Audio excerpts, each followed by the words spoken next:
Salut les mecs, j'espère que vous allez bien. Moi perso ça va nickel. Je rentre à la Casbah tranquillement.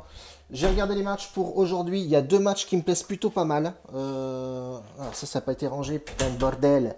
Il y a deux matchs qui me paraissent pas mal. Danemark qui a joué un match en huis clos déjà. Donc c'est Irish qui rencontre les Rangers. Deux équipes que je connais plutôt pas mal parce que moi je jouais beaucoup aussi la Danemark. Et un match de Bundesliga 2, même si je kiffe pas trop, c'est un peu la Ligue 2 d'Allemagne. C'est assez aléatoire. Un coup t'as des over, un coup t'as des under, un coup t'as des plus de 2,5 buts, pardon, un coup t'as des moins de 2,5 buts. Ça dépend des matchs, ça dépend de la philosophie du jeu, ça dépend de l'envie. Jouer à huis clos, on le répète sans arrêt, mais ça va être compliqué pour les joueurs. Donc voilà, donc moi je vois ces deux matchs-là. Alors le premier match, je vais me mettre devant l'ordi tranquillement. On va essayer de faire ça en live direct. Je viens juste d'arriver à la baraque. Donc du coup, voilà, quand on s'installe tranquillement, on va regarder un petit peu ce qu'ils nous disent. Moi, j'ai regardé un petit peu ce matin, je trouve ça plutôt pas mal. Je trouve plutôt ça pas mal du tout. Alors, on va pas dire que c'est un match à enjeu ou pas, mais par contre, on voit effectivement que le Stuttgart est assez bien placé. Et Hambourg, pareil, deuxième. Donc ça se fight un petit peu pour la remontada en Bundesliga. Sachant que Hamburger et Stuttgart, c'est quand même deux icônes de la Bundesliga qui ont un peu peiné avec le niveau de jeu, etc., qui sont descendus en Bundesliga 2. Mais ça va se combattre. Voilà, on voit effectivement que ça va être un match assez serré. Voilà, deux équipes qui se battent un petit peu à un point d'écart du premier. L'état de forme, à mon avis, les deux équipes sont pas si en forme que ça. Ça explique un petit peu la philosophie un peu de ce match-là, avec tout ce qui se passe en ce moment, l'ambiance, etc., du confinement, de tout ce qui se passe.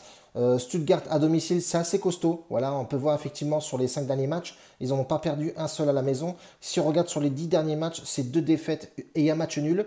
Donc voilà, et après, sur les dernières confrontations de ces deux équipes à Stuttgart, Hamburger a juste gagné en 2013, donc voilà, donc c'est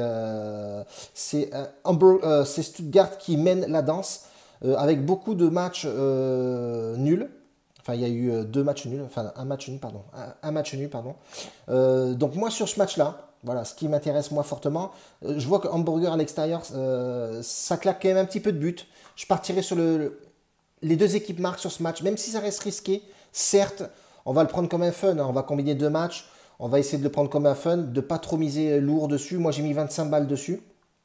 Donc je vais combiner Stuttgart, donc Hamburger, les deux équipes marquent. Vous avez l'accent un peu américain.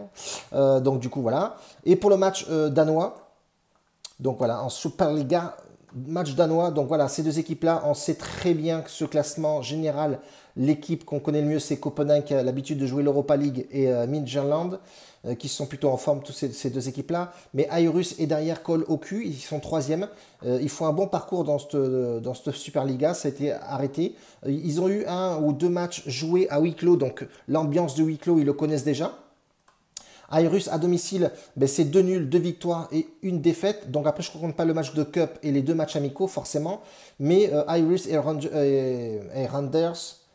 pas Rangers, c'est Randers, ont l'habitude de forcément se rencontrer. Mais on voit que Randers, quand même, titille souvent Aarhus à l'extérieur. On peut voir effectivement que ça a l'habitude de claquer des buts à l'extérieur. Donc là, encore une fois, je partirai, moi, personnellement, sur les deux équipes marques sur ce match-là. Je vais combiner les deux.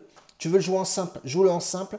Tu trouves risqué de jouer les deux équipes marques sur les deux matchs, ben, tu fais les deux équipes marques sur... je partirai plus sur le Danemark, les deux équipes marques, et tu peux faire un over 1,5 sur l'autre match. Je pense que ça peut passer aussi. Mais personnellement, je vais jouer ces deux matchs-là avec les deux équipes marques sur chacun de ces deux matchs. Ça nous fait une belle petite cote à 2 et quelques. On reste dans le délire des grosses cotes avec un combiné. Certes, ça reste risqué. Donc, misez tranquillement les mecs, hein. Je sais pas moi, tu as 100 balles de bankroll, tu mises 10% ou 15% par là, voilà, faut quand même envoyer la patate, la saucer, hein. On n'est pas là pour enfiler des perles, on est là aussi pour prendre de l'oseille, ça sert à rien de mettre 1 euro pour gagner 1 euro, les gars frère, moi je joue pas au Paris sportif pour gagner 1 euro, enfin voilà, après à un moment donné, on est là pour faire du bénéfice, on voit effectivement dans le bet, dans bet bankroll, dans le lien de la description, on a vu que la montante, ça nous a mis un petit coup dans l'aile.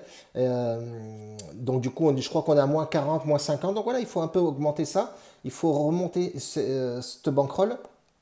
Donc voilà, je partirai sur ça aujourd'hui, moi les frérots, en tout cas, c'est mon point de vue. Encore une fois, je vous donne un petit combiné qui est plutôt sympathique à jouer. Demain, il y a plus de matchs. On se retrouve, comme d'habitude, plus tard dans la soirée pour balancer le petit débrief tranquillement. Moi, je trouve que voilà, j'ai eu beaucoup de retours sur ça. Toi, dans les commentaires, mets-moi un petit peu les retours. Voilà, si tu kiffes le débrief ou ça sert à rien ou on a marre de voir ta gueule. Mais je sais qu'il y en a pas mal qui kiffent beaucoup, donc ça permet un peu de voir comment on a géré le délire. Donc moi ça me plaît, donc et ça plaît aussi à pas mal de monde. Donc voilà, laisse-moi le maximum de pouces pour la vidéo de demain. On attend les 100 pouces pour demain et on envoie du mastic, bordel. On n'est pas là pour enfiler des perles, bordel.